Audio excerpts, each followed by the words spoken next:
litigated with Afriforum and Roots before, and they've never brought someone so weak as you. I think they've done the worst disservice to themselves. Let me tell you, every time we say white settlers, white people, white settlers in South Africa, it is in that context. So why would an American who came yesterday, my lord, be a settler? We're talking here about white settlers. Why would a Russian who came yesterday be a settler? You understand very well the context within which we say all white people are racist. It is in relation to the struggle of liberation in South Africa against apartheid system that benefited all white people. So who is a white settler? All those who came here to come and conquer South Africa and take the land from our people are white settlers. When? Since 1652. Up until when? Up until we took our freedom, political freedom in 1994. So let's just get that sense. In other words, anyone who is white, who is either born in South Africa after 1994 or who arrived after 1994 is not... Who? Anyone who is white, who arrived in South Africa after 1994, are they a white settler? Anyone who arrives in South Africa to inherit the stolen property is a criminal. I'm asking a simple question. You said I'm giving you a simple answer. You said to me that you understand white settlers, everyone from 1652 up until the time of political power. Is that 1994? Yes, 1994. Now I'm asking about people after that date. Those who inherit the property stolen from us are criminals. So if you come from America with an intention to come and inherit a stolen property, you are a criminal. I'll ask you one final question. Yeah. If it was the case that just one person was going to be influenced to murder someone after hearing the chant, kill the farmer, kill the worker. So hypothetical case, if someone was to be influenced in that way, would that be a reason for you not to sing the song? No, not at all. Anyone who engages in the killing of anyone because of my chant will not be influenced by my chant. That person will be driven by criminal mentality. It's an act of crime because my chant is not a command. It's exactly what it is. If I were to give that command, I will give it openly, unashamedly, without hiding my face. So there is anyone who claims that he got a command through a song, that person will be acting out of their own sheer criminality and not because they've got a political motive.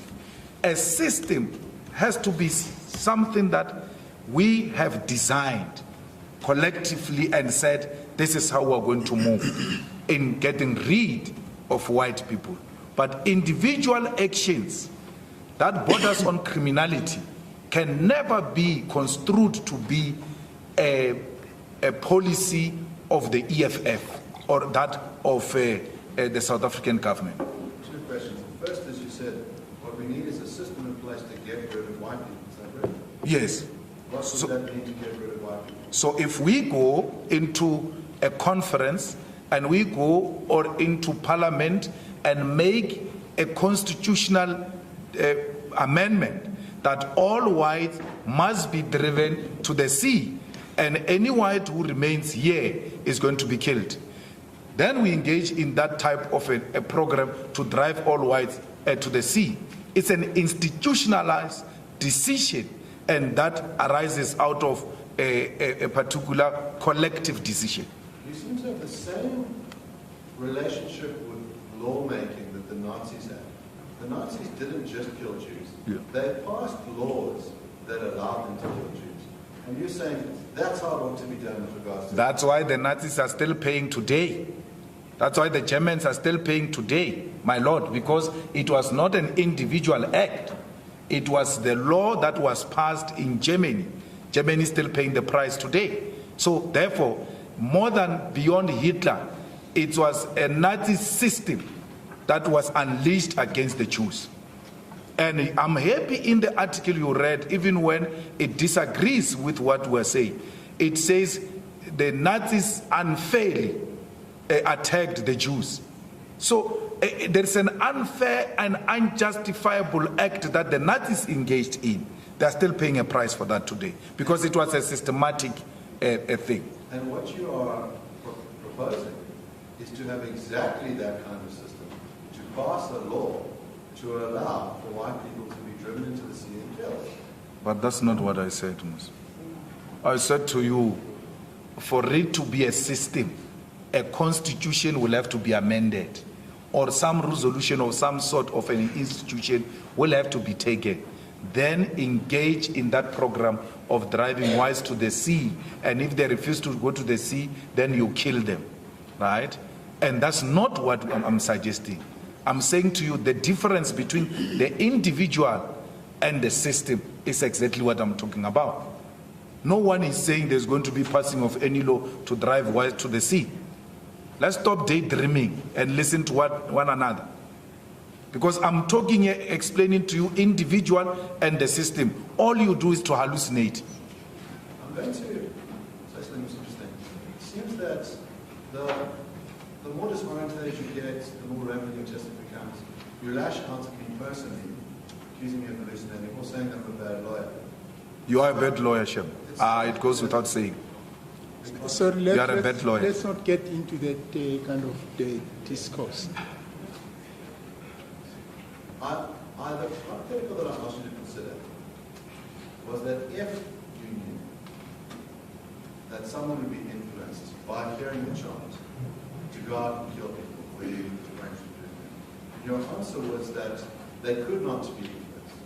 Now, if you saw that there was a risk that singing that song would have that effect on you, you knew there was a possibility that singing that song would lead to people killing others. Would that chasing, would that stop you? No. The singing of the song does not translate into law. So anyone who then takes our singing and engage in acts of crime will be violating the law, and the law must deal with them decisively. Let me ask you this: if there was a risk in singing that song, that you would cause psychological trauma, emotional pain of a severe nature to people who have been victims of heart attacks, would that stop you from singing? If there was such a legitimate concern and not driven by racist desire, then I will consider it. I'll consider it, definitely. I live and I coexist amongst our South Africans. There is no such a desire, there is no such a panic. It's a swart gevaar. We're dealing here with swart gevaar. The complainant has led evidence of someone whose wife was read in front of him and is now paralyzed. He testified in this court. He said whenever he hears that song, it brings back the memory of that day. He broke into tears in this court. That is trauma. That is legitimate trauma. Is your claim,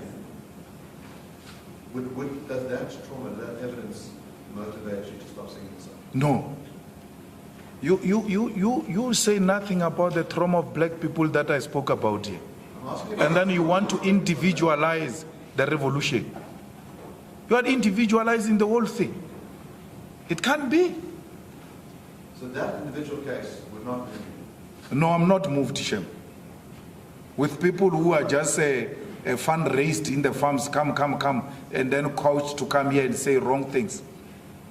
When they attacked, they were not singing the song. When they attacked, I didn't hear the evidence. Were they blasting the speakers in the house there singing the song? To a point where when she hears that song again, it traumatizes her. I will tell you what traumatizes our people. It's disdain. My Lord, I've got comrades who come from MK, who were underground, who tell me that when they were in Flag Plus, tortured and beaten, locked in those shacks that appeared like their cells, The Boers will be braaiing meat next to the shack, and when they get drunk, they sing this stem. While you are in pain, in hunger, the smell of the braai going through those cells, people drunkards singing outside this stem. Those are the people who are traumatized because they are being told officially, stand up and sing that song that was sang when you are being tortured.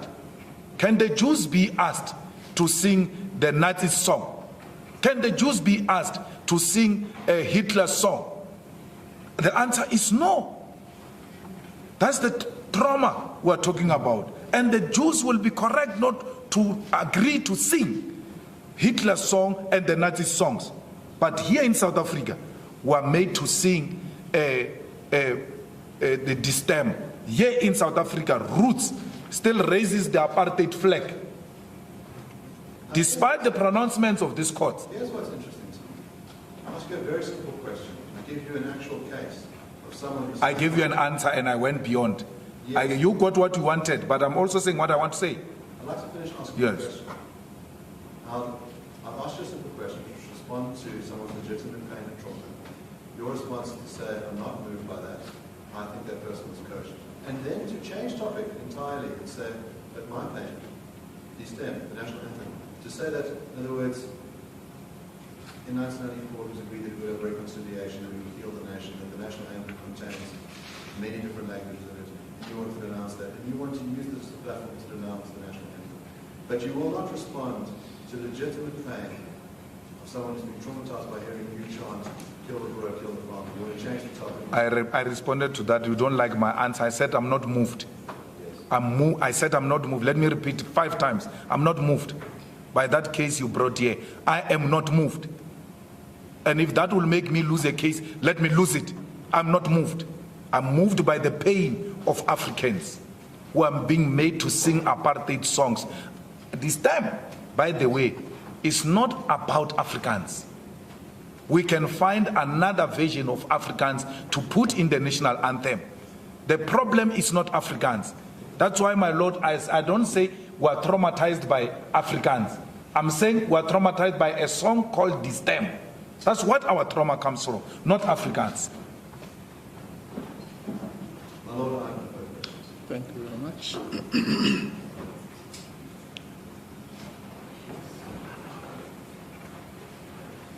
Mr. Kasiboto, re-examination.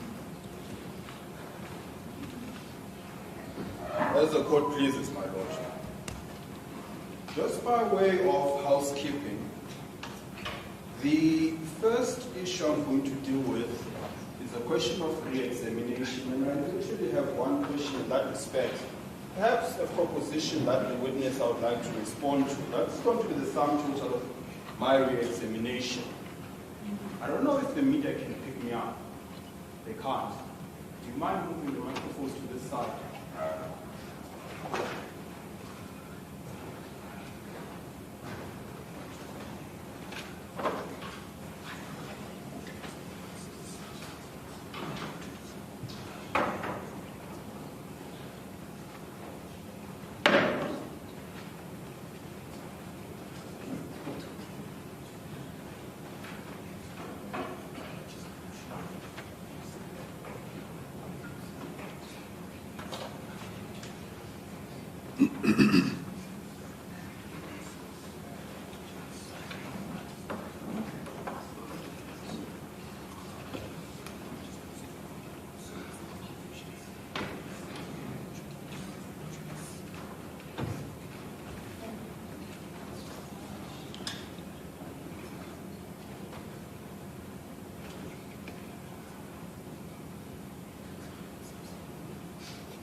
Yes, Mr. Kasiboto. Sorry, Your Lordship, just for the benefit of the public who wouldn't have heard what I said earlier, I said by way of housekeeping, what I will do first is re-examine the witness on one aspect, just one aspect. The second will be, I will ask that my attorney plays the video in relation to what we discussed earlier about the quotas. And then finally, I will deal with the video relating to Mr. Peter Mokaba, who's been a dramatis personae in this trial. Mr. Malema, the proposition was put to you when you were discussing the credibility of the book of Mr. Ensworth. You recall that? Yep. The proposition was, it's improbable that it is racist propaganda because it's got thousands of notes. Was that not the proposition? Yeah. There's a book called The Mein Kampf by Adolf Hitler. Do you know about it? No. The book, for your benefit, is said to be racist propaganda against the demographic, Yes. specifically the Jews. Now, if the argument is that this book, before this trial, can't be racist propaganda because of thousands of notes on it, would it not be interesting to see how many notes Mein Kampf has? Absolutely. Does the fact then that it's got thousands of footnotes negate the content of the book itself? No. Now, with that being said, let's deal with the first video. And the video, just for context,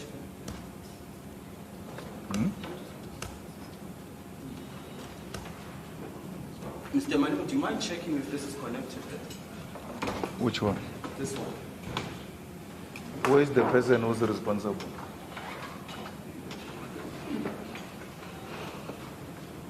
It's connected. It's going all the way up. Okay.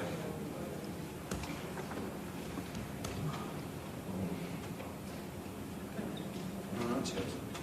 Now, just to orientate the court on what the video is. Just the last question, Mr. Kasibuto. You're saying that the number of the notes in the book Yes. does not negate. Yes. Okay. That's the proposition. It can't be an argument because for thousands of notes, it can't be racist propaganda. In the same way, the Mein Kampf has got thousands Okay. of notes. No, I see. So it's not negated, does not negate Yes. the propaganda. Yes. Okay.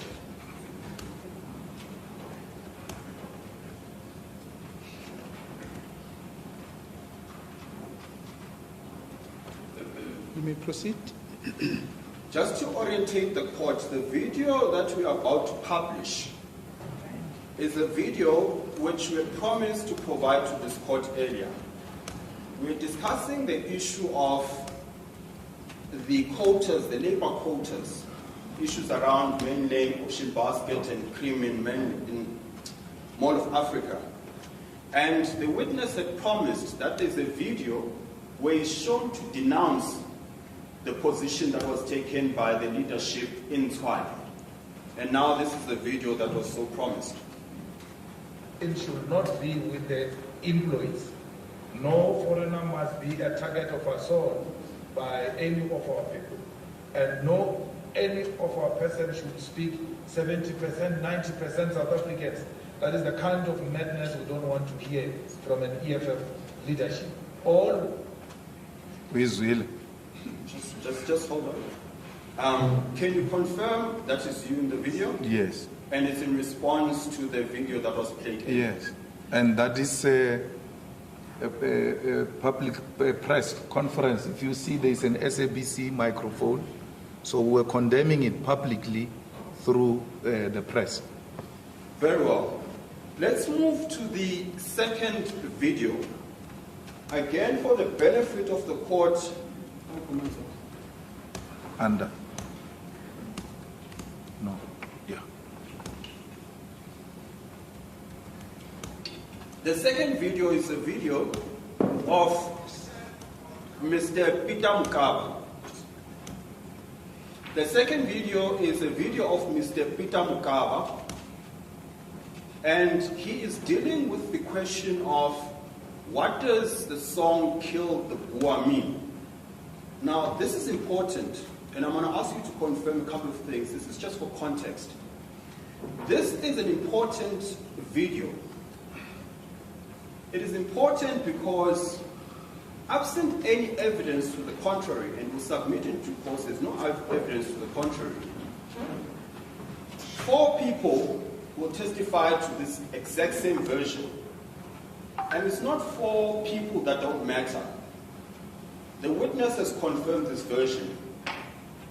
Second, the former president, Thabo Mbeki, who is the leader of the ANC and was ingrained within the ANC pre-94, confirms this version. We've got the witness who confirms this version. What we'll have tomorrow is Professor Elizabeth Garner who will confirm the same version. Now I'm going to ask that the video be played and then we can ask the witness to comment. We sang about Hambaka Koto, and we pointed out in a song that we are determined to kill the boys. That is the literal sense. But that has never been policy of the ANC. The question of Boer has changed in content on the basis of the realities of the situation in our policy. It has always meant the enemy as a system of white supremacy and has never meant any individual on the basis of this or that kind. And even as we chanted this slogan during the armed struggle, they have never driven us to the houses of the whites or to the farmers as individuals to kill them. Now, what has changed? Now, thanks. 2 things are quite apparent to me from that video. The first is that the person whom the song is pinned on, because there's a lot of evidence that was led in relation to Mr. Peter Mugawa singing the song. And then there was an attack on him, and a link was drawn between him and you. So that's why it's important to hear what his interpretation of the song was. But what's striking about this video is that he seems to confirm your version that the singing of the song killed the Boer, or kissed the Boer for that matter, is not literal. Is he confirming your version? Absolutely, and I'm happy, my Lord, that Peter speaks for himself from his grave, that this has given him an opportunity to once more clarify the racist who want to paint him as a racist and unreasonable leader, that he has never advocated for violence against any individual. We've always engaged in a struggle against a white racist system. Yes. The second striking thing to me about this video is what he says later. He says, even at the time when we're in armed struggle, the singing of that song has never led us to invading Afrikaner houses and killing them. Can you confirm that's the version you heard? Absolutely. And at that time, my Lord, they had weapons. They were in underground. They were well armed. There were units operating all over. They could have done it if they wanted to do it. But because they understood that it is not meant in a literal sense, they've never engaged in those types of activities. Their political foundation and political consciousness and what they wanted to achieve made them to understand that carrying of a gun and singing of the song does not necessarily mean you must go into people's houses. Our leaders were not criminals. They were political leaders. They were well armed, ready to shoot and kill, but always believed that there should be an engagement to avoid a possible war. Yes. There's one last aspect that I want you to comment on. He says, at the height of apartheid itself, where possibly, and now I'm drawing conclusions, you Yes. tell me if that's not the interpretation you have. At the height of apartheid, we had a situation where we were confronted by the oppression. Even then, we did not kill. We still maintain that position post the end of apartheid. And if that has always been the attitude, what has suddenly changed? Because as I understand it, the case before this court is that something must have changed from that philosophy. Do you perhaps know what has changed? Nothing has changed, my Lord. Mugaba's argument is that we sang these songs at a point when we were angry, at a point when we saw our comrades falling, being shot by the apartheid system. Even with those dead bodies, in Sharpeville, in Langa, and everywhere else, armed with weapons, we still did not invade white people's houses. Now we exist in a period of a relative peace where it is not charged like it was charged that time, where we were armed. Now we are not even armed. We were armed that time. We were singing this song. We did not invade white people's houses. We are not armed. And we are continuing to sing the songs that we were singing when we were angry and burying our own comrades. I mean, you can imagine when you attend a mass funeral where you bury 20 people at the same time, and majority of the combatants there are angry and they are armed. But because they are not thugs and they've got political education and they appreciate the nature of the struggle we're waged in, they've never resorted to violence. Now we're not armed. Now there are no dead bodies in front of us. All we do is to sing struggle songs to remind ourselves of where we come from and where we are going. People want to ban the song. Our struggle is not hate. Our struggle has never been hate. Apartheid is hatred. And I apologize for interrupting. Just so then I understand in conclusion, the suggestion is that if at the height of apartheid, at your angriest and potentially entitled to act violently in defiance of the unlawful system, Yes. you did not kill people and were not led by the song to kill people. Absolutely. Now, the suggestion is that, well then, why would you start now when you are less angry and unarmed? Is that the suggestion? And when we are also in government, why would we kill now? The MK's philosophy has always been that we do not target soft targets. It has always been a principle. Only when you find yourself at a compromised position where you had to now shoot to kill what could appear as a soft target. But when MK infiltrated the country at that time, instructions have always been very clear. We do not attack soft targets. And the farmers, as individuals, would have been the easiest and the soft targets, because when you enter the country, you go through the farms. There's never been massive killing of farmers by Mkhonto Wesizwe or APLA or any of the armed wing of the struggle, because they understood that ours is not individuals, is but a system of apartheid. Thank you, Mr. Malema. No further questions.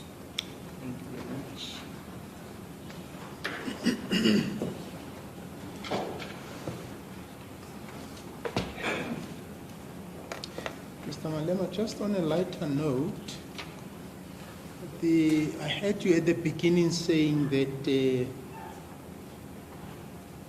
South Africa is now a class of its own. A class of its own. The working class is a class of its own. Yes, yes, yes. Have they reached there? I thought Marx said the certain stages that you've got to reach to classify the working class as a class in its own. Well, we have not necessarily arrived there. Okay. We are working towards there, but the preposition I was putting was... as I say, it's on a lighter note. Okay. Okay. Yes. In the same way that I had to use socialism and communism Yes. interchangeably. Yes. The Those are Marxists stages. Yes, those are the stages in Yes. the process. Now, just my understanding, you gave a whole history of the issue of land dispossession. Let's just focus on that, because mainly this case is about the song in relation to people who are occupying the farms. Yes. You said the whole process started in 1652, it went on, and that you've just said now that you are not targeting individual farmers. That's one of the issues I wanted to raise, but you've now answered that. But you then also say that whites have naturalized, they form a group within the South African society. Yes. And thus their concern needs to be taken into account.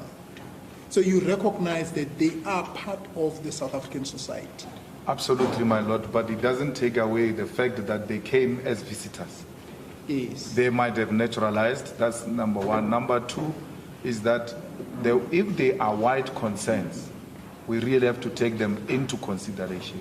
Yes. And I don't think the applicant represents the wide concerns. Okay. And then you also mentioned that the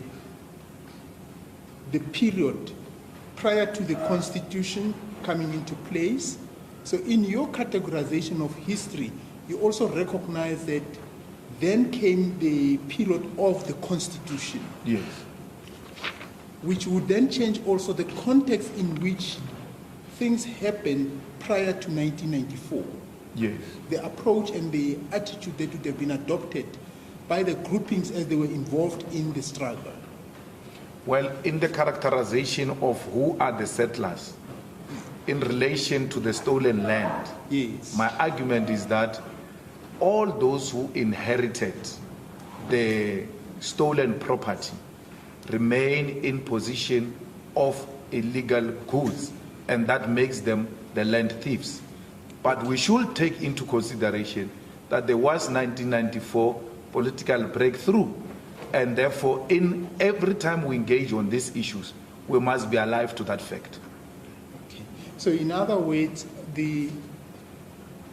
what happened before 1994 when there was an armed struggle, Yes. and what happened thereafter, the context changes in terms of the engagements. You can't use the same method. The format of the struggle and the nature of how it's going to be waged, it has to change. Yes. Hence, President Mandela in the 90s called for the suspension of armed struggle to give way for the negotiations. Yes. So you're saying after the 1994, even though you obtained political independence, Yes. the struggle still continues. Absolutely. And the method used in the struggle prior to 1994 would be different to the struggle now that's been used after 1994 in the Constitution. Absolutely. It must be within the confines of the Constitution. And that which you want to advance and you think it doesn't find an expression in the Constitution, you will rather call for the amendment of the Constitution to include the issues that you seek to tackle. And then you also said that in as far as shoot is concerned, what you really mean is shoot the system, Yes. not the individuals. Yes. And then the farmers are used in the chanting as part of the system of dispossessing blacks of the land.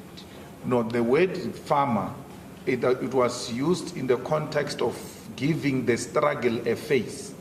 So when you say, for instance, reconciliation, the first face that comes into your mind is President Mandela. So every struggle gets to be given a face. Because it's a struggle for land, then the people who are in the immediate related to the land is the farmers. And that's why the usage of the farmer, not necessarily the individual, but as a face that represents the system that dispossessed us of our land. Yes. And you say that you sang the song prior to 1994. Yes. When you were very angry. Yes. And at that time, the various military organs of political parties could have actually used force and violence because they had arms with them. Yes. Now, if we say in that context, the song was sung to, you say it was not an instruction, but could it be said it was sung to mobilize? Yes. It was sung to That's mobilize. what the song is about. And if we say it was sung to mobilize, that really gets people activated. Yes. And it could actually lead to a situation where you said the agent provocateur could go out there and do what you did not anticipate them doing. They have not done it, my Lord, throughout. At a point when the anger was at an unmanageable level, They didn't do they've it. never done it. Why will they do it now, my Lord, when they are in a relative peaceful environment where there's a democratic political dispensation, and they are the courts, if you are offended, there are all types of recourses that you can engage in to deal with whatever makes you angry. So I don't think now even room exists for agent provocateurs to use the sword to want to justify their actions. And now, if you said you recognize that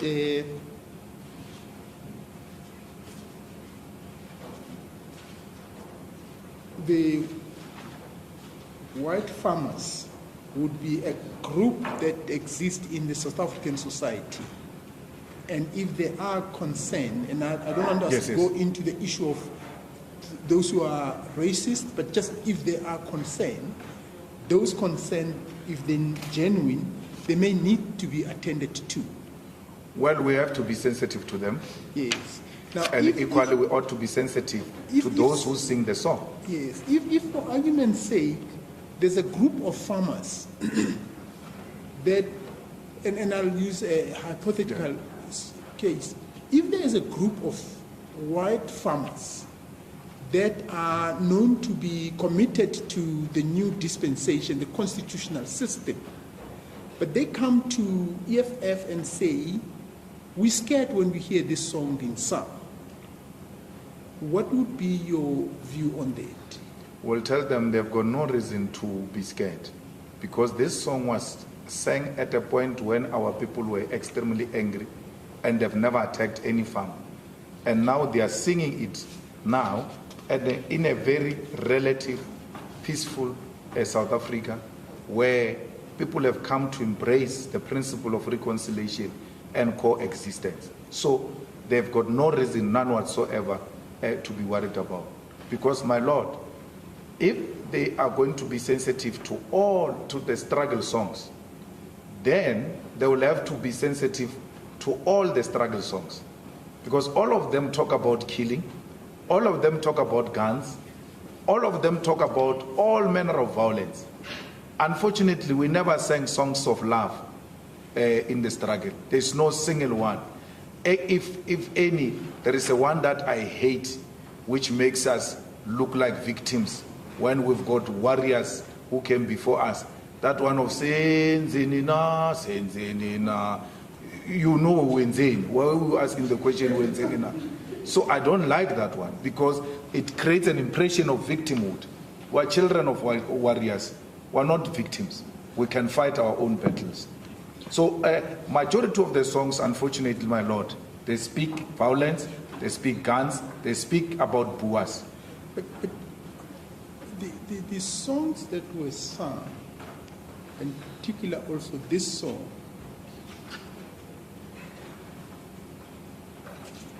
it has certain meaning to those who are involved in the struggle, isn't it? Yes. So it was, in fact, sending some message of some sort. Yes.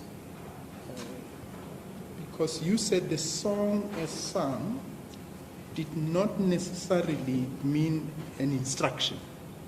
But Yes. it had some meaning, it had some weight to those who were singing and to those who were involved in the struggle. Its meaning, my Lord, is the attack on the white system. Let's not make mistake about it. It's not like we're just singing in jail. We were singing with a clear conscience in our mind that if opportunity prevails, we will bomb the union building. And that's what the system is about. Union building is at the core of that system at that time. So that was very clear in the mind of those who sang the song. Yes. But there were some of the songs, and I know it's not been raised here, but just out of interest, there were some songs which were sung, as I say, that were sending a message, for example, or in fact recording some kind of a historical event, like Dubule Bonula se Angola.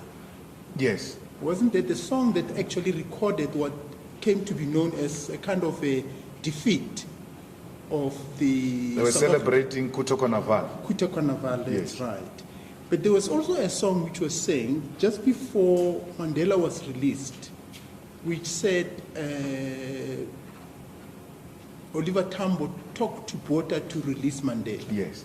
So in these songs, it seems to me there is some message that's been sent there.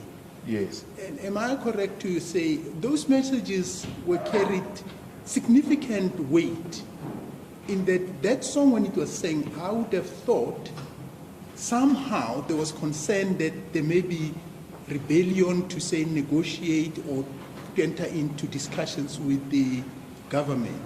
Not like you said, my lord, they were used to mobilize. Yes. Were mobilized using the song to mobilize our people. And I said to one of the councils earlier that we also use the song to politicize. So you try find nice melody to politicize our people, because, my lord, there are people who, some are not good at staying at meetings and listening. Some are not good at reading. So you use the song to reach to them and then use them, agitate, mobilize, and then take them to the picket lines.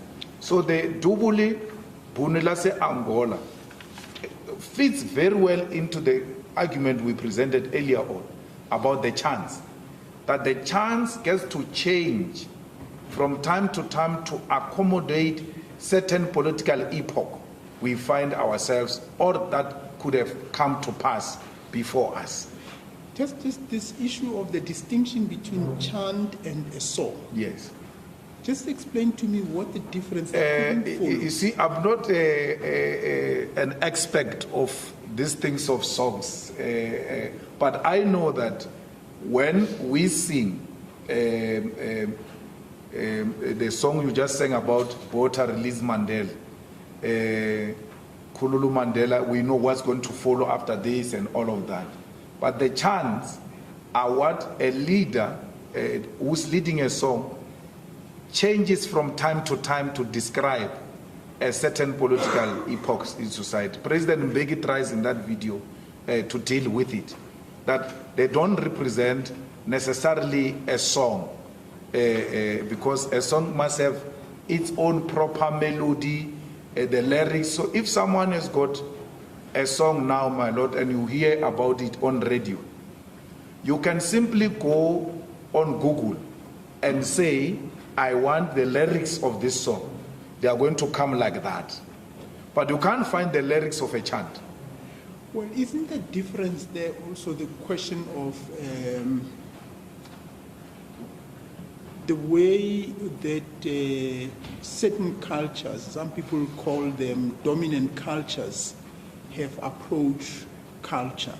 Yes. In that, generally in the Western world, songs are recorded, they are given titles and names. Yes.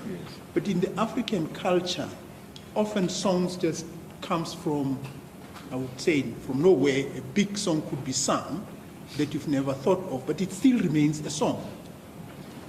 Well, in Africa, a song can come from anywhere, informed by the prevailing material conditions. I mean, now there is a song sang by people in the villages celebrating 350 grant of Cyril Ramaphosa. They thank him in that song that is giving them 350. So it's a song to respond to the current development.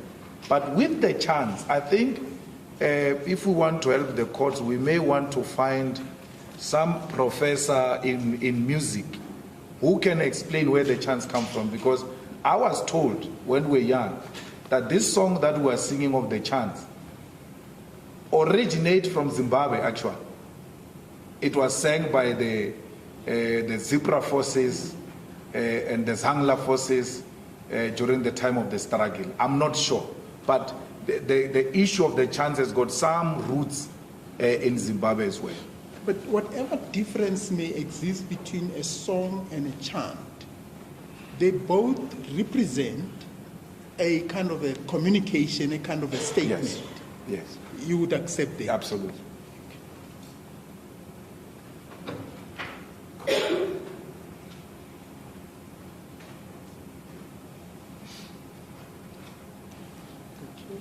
Thank you very much. Any question arising from a question, Mr. Cascoto?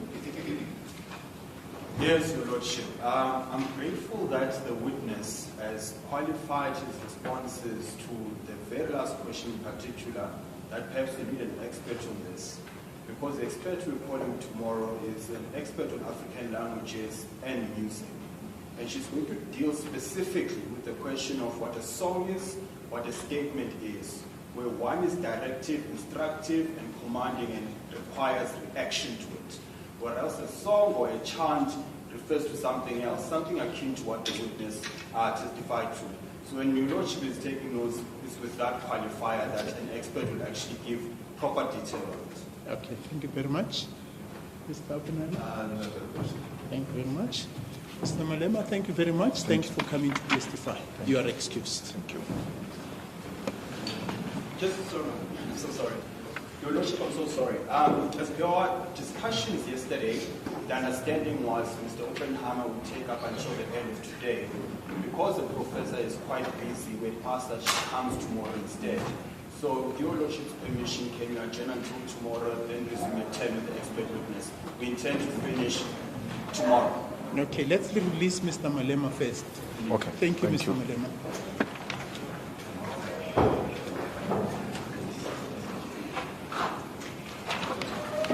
Okay, yes, we had spoken about the issue of your witness tomorrow. I don't know to what extent it's going to, or how long the witness is going to be. Have you had a chance overnight to look at that and whether we'll finish tomorrow? Yes, Your Lordship. What I can confirm is initially, I estimated 3 to 4 hours just in evidence in chief. I've revised that in the interest of time. So I've zoned it down to perhaps around tea time, maybe just slightly after. I'll finish with my examination chief. My learned friend will cross-examine, and I presume around this time again it will be done. Okay, thank you very much. The court shall adjourn. We will resume tomorrow at 10 o'clock. Court adjourned.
Coming through now, we can see the bikes coming in, and also there's a vehicle